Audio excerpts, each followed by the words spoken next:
I'm going to give you a comparison of the Canon M50 Mark II and the R10 video quality, autofocus performance, and rolling shutter, along with some other various video features to help you decide which is the best for video for you.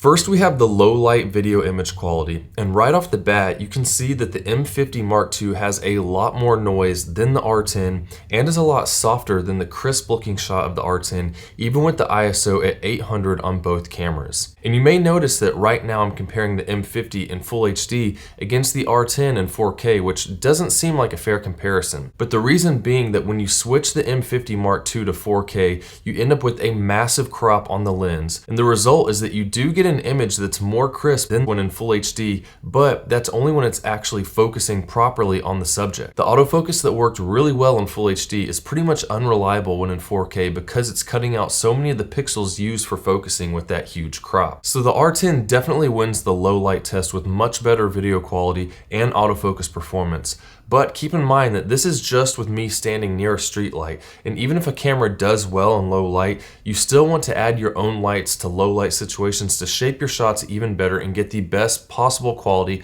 regardless of an outdoor or indoor lower light setting. And to compare the quality in a better lit environment, again, you can see that the R10 image is sharper than the M50 even when both are in 4K. You'll notice the perspective looks a little different too, because even though I'm using the same lens, the crop in 4K makes it zoom in even further. This also has a noticeable effect on the bokeh of the M50 shot compared to the R10, which looks more aesthetic, although that's definitely a subjective opinion because you may not want that much bokeh. But you can also give the R10 the same look as the M50 bokeh here by moving the aperture up to around f4 to 5.6. So the image quality will definitely be better with the Canon R10, so let's see how the autofocus performs in a few different tests. The autofocus facial tracking has no problem staying locked onto my face while moving in towards the camera on the R10, and it also racked focus to the background when moving out of the frame, as well as reacquiring my face again quickly when moving back into the frame. And the M50 Mark II had similar performance while moving towards the camera, and also with the racking focus from my face to the background and back to my face again when shooting in Full HD. However, when we switch to 4K on the M50, we get that large crop which causes a lot of focus hunting when moving towards the camera. And then when it racks focus to the background, it doesn't quite lock onto the fence, and then the same when it tries to reacquire my face. It seems to overshoot and then hunt a little bit for that focus. And then when it comes to vlogging, trying to vlog in 4K on this thing, arm's length is not very easy because of the huge crop, plus the autofocus isn't nearly as good.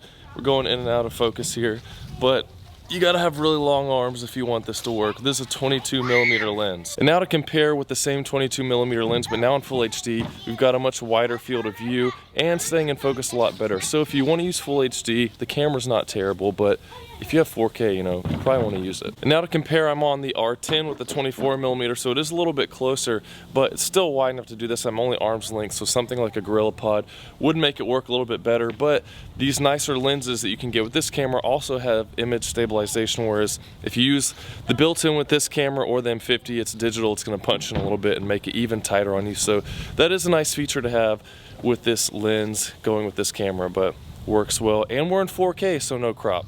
So there you go, you can actually use the 4K with good autofocus. So the R10 definitely wins these autofocus racking, tracking, and vlogging shots, so let's move on to one more autofocusing test. I like to do a dolly zoom test on all my cameras and lenses because it's a complex maneuver that shows the autofocus works really well if it can stay locked on while moving the camera and zooming. The R10 did really well on the dolly zoom test, staying pretty much locked onto the subject in multiple tests with both the Canon 17 to 55mm f.2 lens as well as the Sigma 18 to 35mm f1.8 lens. The M50 Mark II did great as well when shooting in Full HD, but once again, when switching to 4K, the footage is completely unusable with the shot going out of focus as soon as we started moving and then focus hunting at the end of the shot. Now when it comes to cheaper entry-level cameras like the M50 Mark II and the R10, you're going to have the issue of rolling shutter, which is a jello-like look to objects in the image when moving the camera around quickly or when something in the frame moves quickly from side to side because of the way the sensor scans the image for video. Both cameras have a noticeable rolling shutter,